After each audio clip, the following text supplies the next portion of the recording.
What do you need to do before purchasing a solar water heater system? Number one, you need to find out whether you have the provisions for having hot water for your home. So normally for a conventional house, you'd find that the provisions that have been done, times you'd find only the cold water line. But once you're doing a solar water heater, you need to have the provisions for both hot and cold water. Because sometimes when the sun is very extreme, the water gets very hot, and you need to have both lines for hot and cold water so that you can balance out the temperature so you don't get scalded by hot water that is coming from the solar water heater system. Once you do the provisions, number two, most of the systems that we've installed countrywide are normally done on the roof. So you need to figure out on how cold water will get to where the solar water heater will be on the roof.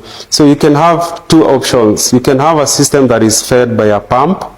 You can have a system that is fed by an elevated tank.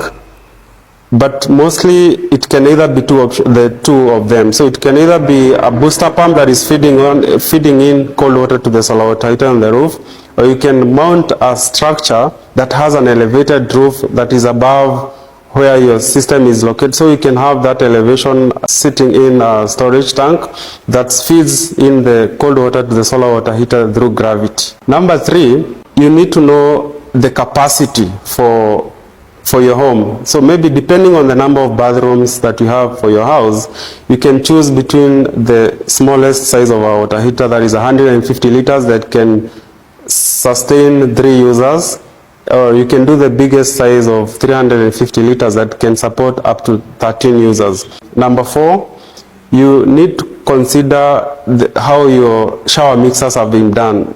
Currently, we have two types of shower mixers. We have the ordinary shower mixers that allows free flow of water, and we also have the modern technology shower mixers that only runs water under high pressure. So if you're doing a high pressure system, or maybe if you want water that is flowing in your house to come out with high pressure, you need to use a pressurized system. Because the way a pressurized system works, the pressure that gets in at the inlet will be the same that will be dispensed in the shower heads and also the taps at the outlet. So the water that flows in your house for a pressurized system normally flows under high pressure for a pressurized system. But on the other hand, for the non-pressurized system, the system by design is not meant to dispense water under high pressure because it's a gravity system. So you'd find you can only pressurize at the outlet, but that it can only allow water to flow at the outlet via gravity, because it's just a basic system, but it still serves its purpose of heating water. So before you buy a solar water heater, please reach us out so we are able to guide you on the most suitable system to use for your home.